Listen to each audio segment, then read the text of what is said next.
when you consider that this is such, I can't believe how long it took all of this to bubble up. Like, this is not Washington and Lee, right? It's Waco, Texas. I get it, but it's Baylor in the Big 12. And I'm surprised, somewhat discouraged almost in like local media coverage that like, I do appreciate that you have to get certain sources and hardcore information and facts before you run with the story. But I have to say, like, dyed-in-the-wool journalism is really struggling right now. And this is a great reflection of that. This situation that happened on September 20th around the Arizona State game was bananas. And a lot of people had heard scuttlebutt around it, but I don't know how many people put their nose to the grindstone and really found out what the hell was going on. So then you have national outlets like Outkick. They come into town and just kick your ass. I'm surprised, like, nobody from the Fort Worth Star-Telegram, nobody from the Dallas Morning News, nobody, like, where are the journalists? Like, seriously, people who would get down and dirty and figure this stuff out. Like, where are you? Seriously. Like, it's not my job to break these stories. But, like, that's a huge story that broke last Friday. And then something, but like, two questions are asked of Mack at the press conference, or sorry, Dave at the Monday availability, because it was a bye the week before. And Dave doesn't say much. And then everybody goes along their merry way. And then we find out that there is, of course, more to the story. And like, yeah, am I being hypocritical?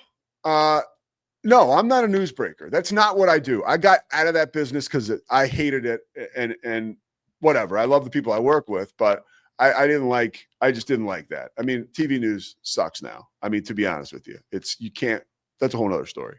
But I'm curious, like, that is one thread of this whole conversation and situation that is like grabbing me the most. Like, what the hell is going on? Like, Rick Bradfield was the old news director at KWTX, where I used to work. And if Rick Bradfield, God rest his soul, is gone. He died, I think, 3 years ago. He was the news director at KWTX when everything happened with the Waco siege. Like, Rick he was a superstar, was from Denver, fell in love with a woman in Waco when he went to Baylor, and really never left. He would joke about it, But like, Rick Bradfield, like, would have gotten his claws in this story. Like, he would have heard about this September 27th or September 24th or whatever, a few days after it happened. And then somebody would have been on it, and there would have been more clarity. I feel like I've never seen a whole group of media members covering a program or a situation play catch up so poorly in my life. Truly. I, again, always will pledge allegiance to Baylor. I wouldn't be sitting in this chair if it wasn't for Baylor. And guys like David Kay and Brett Ingram and Chris Humphreys and John Morris, like, they kicked off my television, my broadcast career and play-by-play. Josh Young, too, at KWTX, and Bob Walters at KWTX. Like, I'm not here. This isn't like a thank you thing, but like, they were key players. But Baylor had a huge they were so important to me in my career in broadcasting, and Mack Rhoades included, right? So I'm not looking for like the downfall of Baylor at all. I hate this situation, but you can't ignore it. And that's the one thing, man, I'll say, like, shame on the local media here. And even like outstretched, even close to DFW and Fort Worth area. Like, where were you guys on this? Like, I've heard so much stuff. And some of it I believe to be is totally legitimate. And, it will surface at some point, but there's a lot of people involved, families, the whole deal. Like, you don't want to, it's a really unfortunate situation. But so that's the bug up my ass that I wanted to just kind of get out there today. Like, I was raised on like good journalism and good reporting. And I think that's part of the reason I'm in this business. Right. Clearly I didn't have the bones to do it, to be a beat writer or something like that, or to be somebody who breaks news. I wanted to call games. I wanted to react to the breaking news as opposed to breaking it myself. That's the path I've chosen. Right. And that's where I am, but a little help here, guys, a little help, I do know, and this is the last thing I'll say, and I'm not letting like all local media off the hook, but if you're a local media member who covers a team, right? You have to have balls the size of church bells to break a story like this, because the moment that you do, you will find quite possibly an adversary in the subject that you're covering. If you break a story about them, like, and you're there every day. So if you're covering a team every day and something as explosive as this happens, sometimes people shy away from actually being the ones to ask the hard questions and break the stories because it's uncomfortable and because you have to continue to cover this school, these programs, right? So you're careful. That is why, an outlet like Outkick can come into town and kick your ass. But like local news stations, like this is your news to break, right? Like, so what it really is like, I get it. Like Bryce Cherry, like this isn't really his thing to break, but like there's nobody like in this market or the surrounding areas that has the stones to find out what's going on and break it.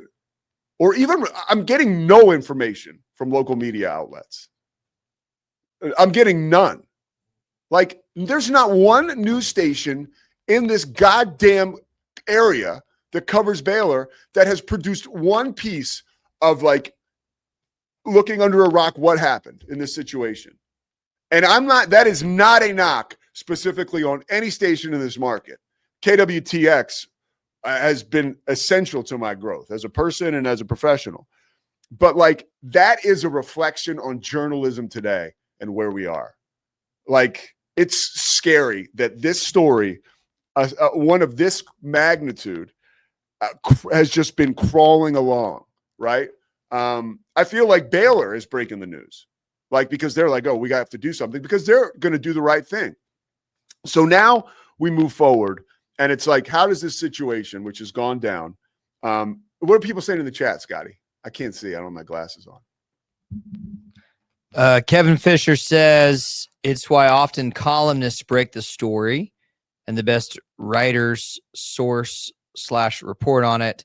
No one wants to be blacklisted. Yeah. And Pete, that's where I would almost say Kevin's a former PR guy in the NBA. That's where I would almost, tennis, if I can chime in just on what you're saying. And I don't want to make any enemies here in this space either, but my question is, you're talking about television stations. Where's the Waco Trib? Like when you're talking about journalism, yeah. And Kevin mentioned columnist. In my opinion, written media is where it's probably safest, best, most appropriate to break something. Not our podcast on YouTube, and not, I don't even think like 6 p.m. local news. Like I think it's probably needs to be the Trib. Yeah.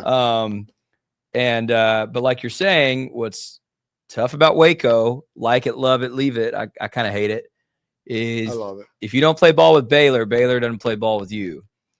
And I think you're right. I think there's some hesitancy to say, well, let's not beat Baylor to break some news here. Well, I'm going to disagree. I'm going to push back and disagree with you a little bit on that because, and I can use our own, one of our fellows here, Matt Mosley, as an example. Matt covers Baylor, and I watched what you guys did yesterday on the show, and it was awesome. Thank you. Matt does not cover Baylor with kid gloves, but he also is a journalist, and he's not looking to play gotcha. Matt has a job to do, and it's report the news.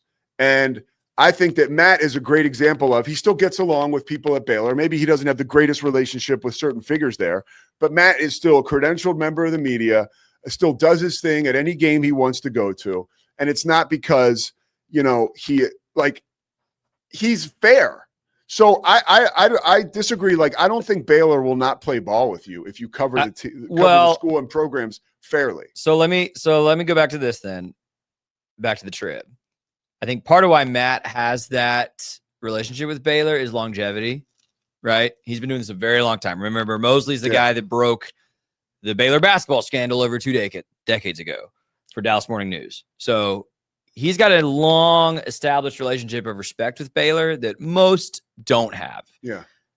But the same can be said for Bryce Cherry, or just the Trib as an institution. Well, they lack the horses, though. Well, like they don't have. That's my point. Yeah. No, and that's my point. You and I are on the same page. Like, it's just what has happened, because I can tell you, I haven't worked in TV news like I did. Like, nobody wants to do that anymore because it doesn't pay any money. The job is way too hard. You get, like, we've had my buddy Ali Cadlabar on this show several times. Ali's great. Yeah, Ali's the best. Christy Soto, another buddy of mine. These are young women reporters who were on the morning news when I was anchoring. So here I am in this cushy studio anchoring. Let's say it's 30 degrees outside, and there's a homicide in a bad part of Waco, Texas, or Bell County or something. We send these young girls out there by themselves with a camera. They're in the car. They have a tripod. They have to produce everything all alone, and they're going into these scary, dark situations to report on murders by themselves. And oh, by the way, you're going to make $35,000 a year. Like, what? Like, and so this is what we get. Like, this is what we get. And it goes back to, gosh, I'm on a rant now. Come on. Like the greed and at the very top of these, like, these major television conglomerates that own, 80 television stations throughout the country. And they're butting right up against the amount of stations they can own legally before it goes too far. And the government has to get involved because it's a monopoly. And some people in power are actually working on wiping that out. But it's all about the bottom line, which it is everywhere. But journalism is in big trouble, dude. Journalism is in big trouble. And this situation is a glaring example of that in 2025. A glaring example of that. Now we get to Mack Rhoades, right? There's more will be revealed, I'm sure. In my estimation and judging on people that I've talked to, and I can tell you this, like, this 4-week period is a situation where, legal experts are getting involved and probably figuring out some way to, okay, how are we going to make this work, or maybe move on, right? That it's not like, I don't know that, like, because people are, there's a lot of speculation around Mack and what's going on with him internally. Is he okay?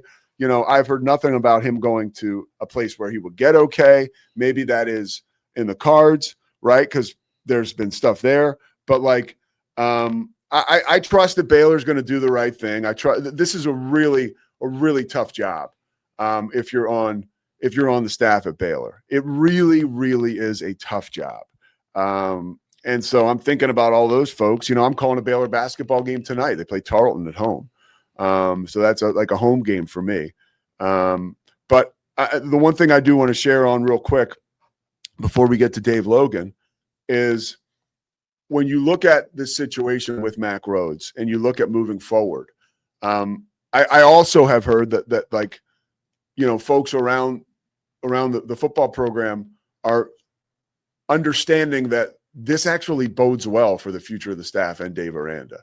That is the vibe check. As it stands right now, that how in the world with so much instability going on at the top are you going to find a new coach in an environment like this where there's so many openings and so many hot names will be gone from that coaching market rather quickly. So I think in the immediate future it probably bodes pretty well for Dave Aranda.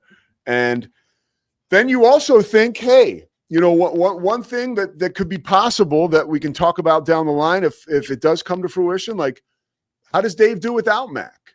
Like, maybe there's a little bit, maybe it's a situation where, he's not under such a microscope and he can coach a little freer. I have no idea, but that's certainly something that crossed my mind. All right, we got Dave Logan coming up next. We'll take a quick break. So pumped to talk to him.